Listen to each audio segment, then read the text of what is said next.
आपने कभी सोचा है कि एक आम इंसान कायनात की सबसे ताकतवर मखलूक का मुकाबला कैसे कर सकता है? या एक ऐसी दुनिया में जहां ताकत का फैसला नस्ल और वरासत से होता हो, वहां एक मामूली शख्स कैसे अपना रास्ता बना सकता है? अगर आपको मांगास, मानवा और वेबटून्स की दुनिया पसंद है, जहां हर बाब एक नई कहानी और हर किरदार एक नया राज छुपाया होता है, तो आप बिल्कुल सही जगह पर हैं। चैप्टर की शुरुआत में हमें एक बहुत बड़े शहर का मंजर दिखाया जाता है जो खूबसूरत भी होता है। फिर हम देखते हैं एक मास्टर और उसके चारों तरफ बहुत सारे बच्चे खड़े होते हैं। फिर वो मास्टर अपना ऑरा रिलीज करते हुए एक टेक्निक का इस्तेमाल करता है और दूसरी तरफ हम देखते हैं हमें हमारा मेन हीरो दिखाया जाता है जिसका नाम ये शिंग है और उसकी एज 16 साल है। ये शिंग अपने मन में सोचता है मुझे सांस लेने में मुश्किल हो रही है। ये शिंग इतना सोच ही रहा होता है कि तभी उसके बराबर से उड़ते हुए एक बच्चा पीछे जा गिरता है और बाकी बच्चे कह रहे होते हैं इस बार मास्टर ने कौन सी टेक्निक इस्तेमाल की, ये तो पहले वाले से कहीं ज्यादा ताकतवर है। अगले सीन में हम देखते हैं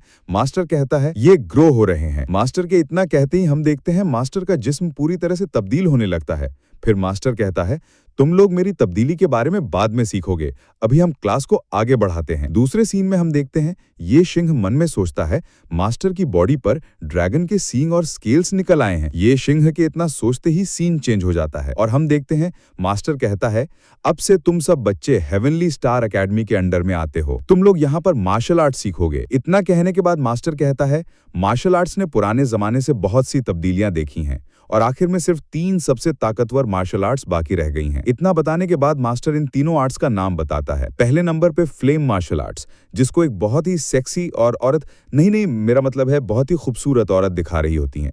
दूसरे नंबर पे ड्रैगन मार्शल आर्ट्स, जिसको एक बदसूरत आदमी दिखा रहा होता है। तीसरे नंबर पे स्टार मार्शल आर्ट्स, जिसको एक बहुत ही पुरस्कार आदमी जाहिर कर रहा होता है। उसके बाद मास्टर कहता है शायद आपने अब तक मेरी जिस्मानी तब्दीलियों से अंदाजा लगा लिया होगा कि मैं ड्रैगन आर्ट्स इस्तेमाल करने वाला हूँ। ड्रैगन आर्ट्स इस्तेमाल करने वाले लोगों के अंदर ड्रैगन का खून होता है जिसे वो मुतहर्रक करते हैं। फिर मास्टर एक चट्टान के पास जाते हुए कहता है ये जिस्म को सख्त बनाता है और कल्टीवेटर को जबरदस्त ताकत फराहम करता है। मास्टर इतना कहने के बाद पंच बनाते हुए कहता है कुछ इस तरह से। इतना कहने के बाद मास्टर अपनी पूरी ताकत लगाते हुए तेजी से भागते हुए आगे जाकर चट्टान पर पंच मारता है। फिर हम उस जगह का दूर से नजारा देखते हैं जो कि बहुत ही बुरा धमाका होता है। फिर मास्टर धुएं से निकलते हुए बहुत ही लंबी लंबी सांसें ले रहा होता है। धुएं से निकलने के बाद मास्टर चट्टान के सामने सीना चौड़ा करते हुए खड़ा हो जाता है। अगले सीन में हम देखते हैं सारे बच्चे खुश होते हुए मास्टर के नाम के नारे लगाने लग जाते हैं। कुछ कह रहे होते हैं मास्टर बहुत औसम है, हमें भी ये टेक्निक सिखा दो। उन्हीं में से एक बच्चा कहता है क्या ड्रैगन आर्ट्स इन तीनों आर्ट्स में सबसे ज्यादा ताकतवर हैं? इतना सुनने के बाद उसके बराबर में खड़ा हुआ दूसरा बच्चा कहता है ये तो साफ साफ दिख ही रहा है कि ड्रैगन मार्शल आर्ट सबसे ताकतवर है। इतना सुनने के बाद मास्टर कहता है ये सच नहीं है, ज्यादातर मार्शल आर्टिस्ट ड्रैगन आर्ट्स इस्तेमाल करते हैं लेकिन फ्लेम आर्ट्स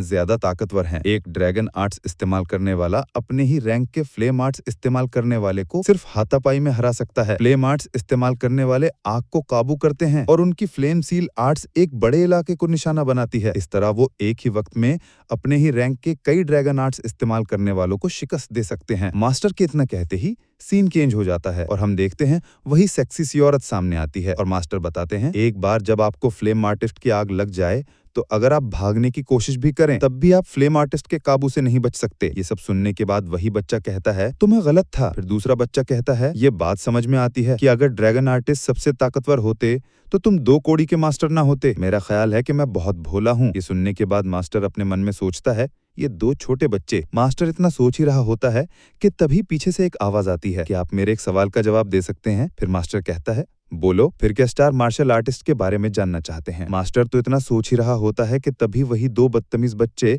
ये जिंके की बात पर हंस रहे होते हैं। दोनों में से एक बच्चा कहता है शायद मास्टर इसके बारे में बात नहीं करना चाहते। एक दूसरा बच्चा हंसते हुए कहता है ड्रैगन इस्तेमाल करने वाले यकीनन इस ग्रुप में सबसे कमजोर होंगे। फिर मास्टर अपने मन में सोचता है ये खबीस बच्चे फिर से शुरू हो गए। इतना सोचने के बाद मास्टर अपनी पावर को इस्तेमाल करते हुए इन दोनों बच्चों के सर पर बहुत ही खतरनाक तरीके से मारता है। फिर मास्टर बताता है इन तीनों मार्शल आर्टिस्ट में स्टार इस्तेमाल करने वाले काफी यूनिक होते हैं। स्टार की ताकत को इस्तेमाल करने से इनको स्टार के हिसाब से अलग अलग महारतें मिलती हैं जैसे कि हील, हेस्ट वगैरह। इस तरह वो किसी भी दुश्मन को आसानी से हरा सकते हैं। इतना सब सुनने के बाद ये जिंके कहता है तो स्टार इस्तेमाल करने वाले कमजोर नहीं है बल्कि वो काफी ताकतवर हैं। फिर मास्टर कहता है ठीक है, दरअसल ऐसा नहीं है, कम से कम अब तो नहीं। ये सुनने के बाद ये जिंके कहता है अब नहीं तुम्हारा क्या मतलब है? फिर मास्टर येजिंके के जवाब में कहता है, माजी में कई जबरदस्त स्टार इस्तेमाल करने वाले थे, लेकिन वक्त गुजरने के साथ स्टार इस्तेमाल करने वाले कम हो गए और उनकी ताकत हासिल करने के तरीके, कल्टीवेशन मेथड्स भी खत्म हो गए। मास्टर के इतना कहने के बाद हम देखते हैं सीन चेंज हो जाता है और फिर मास्टर कहता है, एक स्टार आर्ट्स इस्तेमाल करने वाला हेवंस की मर्जी के खिलाफ जाता है, लेकिन चूंकि स्टार आर्ट्स इस्तेमाल करने वाले कोई खास तरीका इनहेरिट नहीं कर सकते,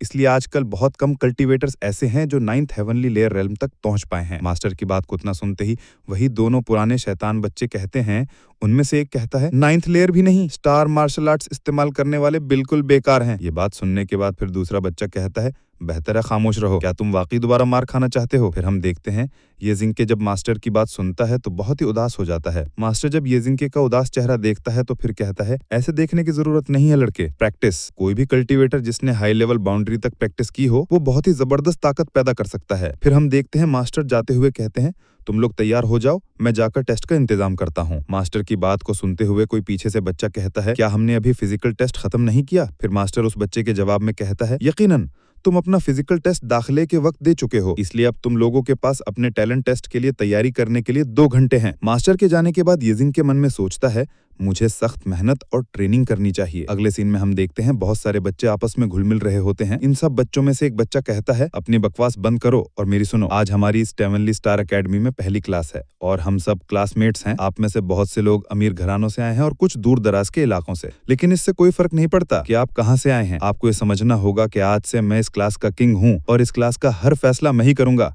क्या तुम समझे? फिर हम देखते हैं ये सब सुनने के बाद एक बच्चा कहता है, ये इतना एरोगेंट शख्स कौन है? फिर उसके जवाब में दूसरा बच्चा कहता है, क्या तुम इसे नहीं जानते? ये लियांग यू है, हाउस डार्क मून का यंग मास्टर। वो एक बहुत बड़ी फैमिली है जो सिर्फ सिटी लॉर्ड मेंशन के बाद आती है। हेवनली एंड सिस्टन सिटी की सरहदों पर 6 बॉर्डर्स हैं और वो सब इन्हीं की जागीर हैं। इसके आसपास बैठे कई स्टूडेंट्स भी हाउस डार्क मून के हैं। फिर हम देखते हैं ये जिंके उस बच्चे की बात को सुनने के बाद अचानक हैरान होते हुए कहता है, हाउस डार्क मून? ये जिंके के इतना कहते ही हम देखते हैं बहुत ही खतरनाक सी हमें एक तस्वीर दिखाई जाती है। उसके बाद सीन चेंज हो जाता है और हम देखते हैं लियांग यू, वो कहता है, मैं देखना चाहता हूं कि यहाँ कोई हाउस डार्क मून की आंखों में आंख डाल के देखने की हिम्मत करता है। इतना कहने के बाद लियांग यू पीछे की तरफ तिरछी नजरों से येजिंके की तरफ देखते हुए कहता है, ओहो, ये चेहरा तो देखा देखा सा लग रहा है। इतना कहने के बाद लियांग यू मिस्टीरियस सी हंसी जाहिर करता है। फिर वो अपनी जगह से उठकर येजिंके की तरफ कर पड़ता है। येजिंके के सामने आते हुए कहता है, तुम अपना सर उठाओ। फिर हम देखते हैं येजिंके अपने मन के अंदर ही घबरा रहा होता है। कुछ बच्चे ये देख लेते हैं कि लियांग यू येजिंके के सामने खड़ा है तो एक लड़का कहता है, ये बंदा क्या करना चाहता है? फिर दूसरा बंदा कहता है, आए यार कौन जाने, चुप रहो और खामोश हो जाओ।